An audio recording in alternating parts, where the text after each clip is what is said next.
गुरु ब्रह्मा गुरु विष्णु गुरुदेव महेश्वर गुरु साक्षात परम ब्रह्म तस्मै श्री गुरुवे नमः। जय जगन्नाथ दोस्तों, जय जगन्नाथ। आप सब स्वस्थ रहें और अपना जीवन में आगे बढ़ते रहें, यही प्रभु जगन्नाथ जी से मेरी प्रार्थना है।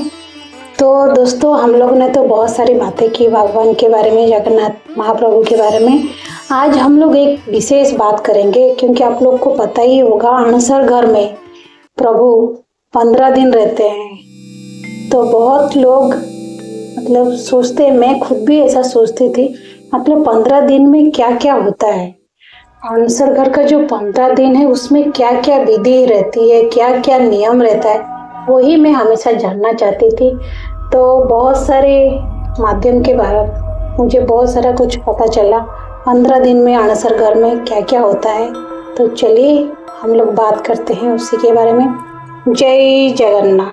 तो दोस्तों, अनसर लीला का जो 15 दिन है, ये जो 15 दिन है, 15 दिन में से जो पहला दिन होता है मतलब देव स्नान पूर्णिमा दिन, उस दिन आप लोग को पता ही है 108 कलश जल में प्रभु जगन्नाथ जी, माता सुभद्रा और बलभद्र जी के साथ सुदर्शन जी का भी देव स्नान होता है। तो इस समय मतलब जब 108 कलश जल से, शीतल जल से जब स्नान होता है, तो जब शाम होता है, शाम होते होते प्रभु को बुखार हल्का हल्का आ जाता है। मैंने इसके बारे में डिटेल में भी बताया है, तो चाहे तो मेरे पहला वीडियो देख सकते हैं। तो जब बुखार हल्का हल्का बुखार आने लगता है, जो पहला दिन, वो उनके सेवा जब हम लोग को पता चल जाता है, तो फिर वो उनको मतलब धीरे से उतार के स्नान मंडप से अनसर घर में ले जाते हैं और उनका उधर मतलब बहुत ध्यान पूर्वक उनको 15 दिन ध्यान रखा जाता है, क्योंकि प्रभु मानव लीला करने आए हैं। तो प्रभु भी वैसे ही हैं और प्रभु को भी शोर अच्छा नहीं लगता है, तो इसीलिए परिवेश को पूरा शांत कर दिया जाता है। और उसके साथ ही मतलब प्रभु के वस्त्र जो है उनको परिवर्तन कर दिया जाता है, सूती वस्त्र उनको दिया जाता है पहनने के लिए। मतलब उनके सेवक बोलते हैं जब उनका जो उतरा हुआ वस्त्र निकालते हैं ना, वो वस्त्र भी गर्म होता है, जैसे बुखार में होता है ना, वैसे प्रभु की लीला परंपरा। तो दोस्तों, ये तो पहला दिन था। जो द्वितीय दिन है, जो सेकेंड डे है, उस दिन क्या होता है, चलिए उसके बारे में बात करते हैं। मैं ऐसे डे बाय डे मतलब 15 दिन तक क्या होगा वही बताते जाऊँ। तो दोस्तों, जो द्वितीय दिन होता है अनसर लीला का, उस दिन राजवैद्य जी को बुलाया जाता है प्रभु का नाड़ी चेक करने के लिए। वो आते हैं राजवैद्य जी और सब कुछ चेक करते हैं, देखते हैं। तो उनको पता चलता है कि सचमुच में जगत के नाथ जगन्नाथ जी को बुखार है, माता सुभद्रा को बुखार है, बलभद्र जी को बुखार है। तो सब लोग, उनके सेवाएं जितने लोग रहते हैं, सब व्यथित हो जाते हैं। तो राजवैद्य जी जब ये बता के जाते हैं और थोड़ा उनका सेवक लोग उनको पूरा अपने परिवार समान उनका ध्यान रखते हैं। परिवार तो बहुत उच्च है। जब हम भगवान से प्रेम करते हैं तो भगवान के लिए हम तो सब कुछ कर सकते हैं। तो दोस्तों, जो द्वितीय दिन होता है अनसर लीला का, द्वितीय दिन बहुत ही ज्यादा तकलीफदायक, बहुत ही ज्यादा कष्टदायक होता है प्रभु जगन्नाथ जी के लिए, क्योंकि उनका बुखार चरम पे होता है। भगवान को जितना तकलीफ होता है, भक्त को, उनके सेवक को भी उतना ही तकलीफ होता है, उनको इतना कष्ट में देख के। तो प्रभु तृतीय दिन में कुछ भी नहीं लेते, कुछ भी नहीं लेते, क्योंकि उनका बुखार चरम पे है। वो मानवीय लीला करने आए, उनका बुखार चरम पे रहता है। राजवैद्य जी आते हैं, उनके लिए जो दिव्य पथ्य बनाते हैं, बहुत सारा दिव्य वृक्षों से औषधि वृक्ष बनाते हैं। और चतुर्थ दिन में 10 मूला काढ़ा बनाया जाता है, जो कि 10 प्रकार वृक्ष के मूल से बनाया जाता है काढ़ा, और प्रभु को पिलाया जाता है। और कुछ हल्का फुल्का फल दिया जाता है, फल का रस भी दिया जाता है। देखिए, आप लोग अगर मतलब थोड़ा सा ध्यान दे तो ये जो 15 दिन में ना बहुत सारा मतलब पूरा जगत में कहीं पर भी देखिएगा थोड़ा सा अलग प्रकार का वातावरण रहता है। मतलब गर्मी गर्मी रहेगा, मतलब इस टाइप का गर्मी रहेगा कि मतलब सहन नहीं हो पाता है। इधर उड़ीसा में कहावत है कि वो अणसर घर में होता है, मतलब प्रभु अणसर घर में है तो गर्मी एक रहता है। आप लोग भी कहीं पर भी होंगे तो आप वो फील करेंगे। और एक बात है, ये जो 15 दिन में प्रभु को जो बुखार होता है, ज्यादातर लोगों को भी बुखार होता है, बहुत सारे लोगों को।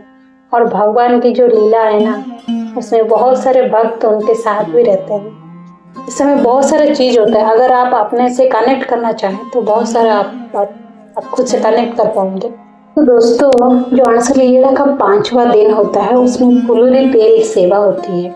फुलूरी तेल सेवा मतलब राजपति जी पहले से ही तिल का तेल, जो तिल का तेल होता है उसमें फुलूरी तेल बनाते हैं। मतलब तिल का तेल में चंदन, केसर और बहुत सारी जड़ी बूटियां मिक्स करके उसको फुलूरी तेल बनाते हैं, औषधीय तेल बनाते हैं, जिससे कि प्रभु के श्रीअंग की मालिश हो।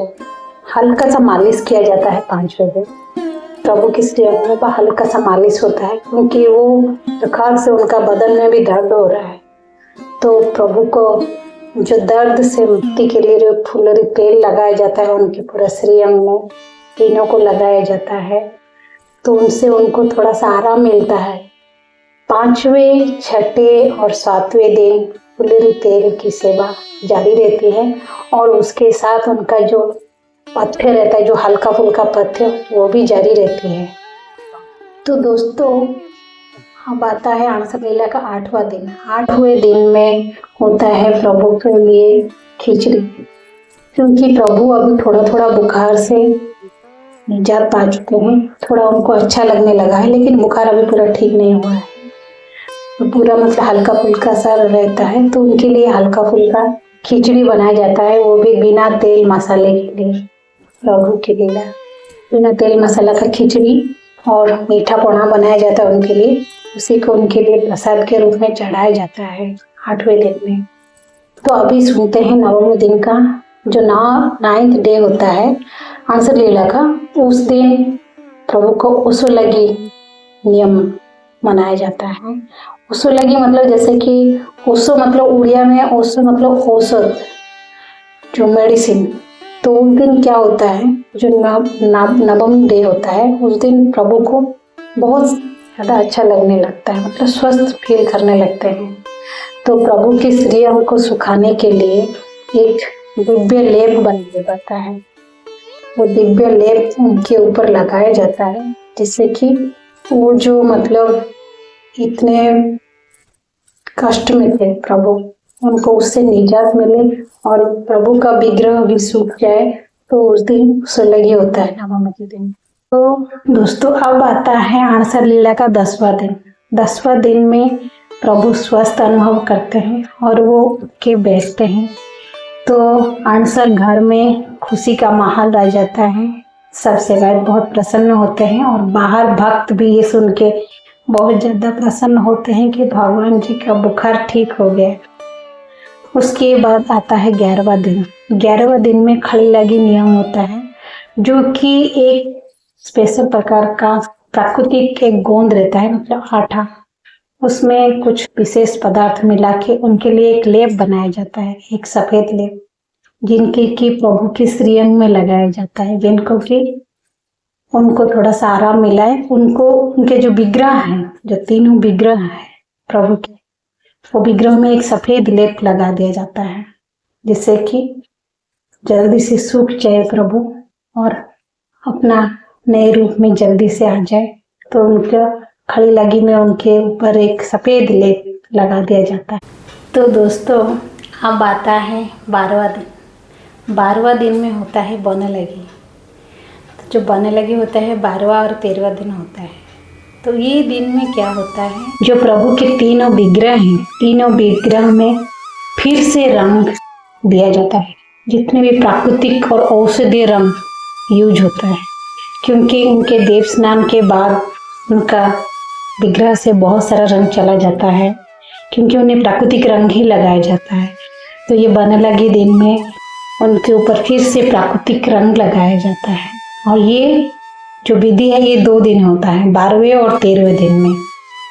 दुर्लभ दिन है वो, और जगत के नाथ जगन्नाथ जी का दुर्लभ नियम है जो कि जगत को एक करके रखते हैं प्रभु जगन्नाथ जी। और उसके बाद आता है 14वां दिन, जो कि नेत्र उत्सव होता है। नेत्र उत्सव मतलब जैसे कि देखिए बन लगे दिन में क्या होता है, उनका पूरा श्रीअंग में रंग दिया जाता है, आंखें भी बना दी जाती हैं बन लगे में। लेकिन जो नेत्र उत्सव होता है, नेत्र उत्सव में जो आंख की जो पुतलियां होती है, मतलब जैसे कि हम लोग जीवन दान बोलते हैं ना, जीवदान, चक्षुदान, वही होता है नेत्र उत्सव। तो 14वें दिन नेत्र उत्सव होता है प्रभु का। जय जगन्नाथ, जय जगन्नाथ। उनको फिर से नया जीवन मिलता है। तो उसके बाद जो 15वां दिन होता है, उसी को जगत में विख्यात है नवयौवन। 15 दिन के बाद भक्त उनका दर्शन कर पाते हैं और नए रूप में दर्शन कर पाते हैं, क्योंकि चक्षुदान के बाद उनको नया जीवन मिल गया। तो इसीलिए ये जो नवयौवन का दिन है, तो उनको नवयौवन प्राप्ति हुई यही बोला जाता है, और नवयौवन दर्शन किया जाता है। उसका टाइमिंग भी बहुत कम रहता है। जिसका भाग्य होता है वो प्रभु का नवयौवन दर्शन कर पाते हैं। तो दोस्तों देखिए, हंस लीला का जो 15 दिन है, मैंने एक एक करके आपके साथ शेयर किया किस दिन क्या होता है डिटेल में। और प्रभु का आशीर्वाद है मैं ये कर पाई। प्रभु का आशीर्वाद बहुत ज़्यादा ज़रूरी होता है।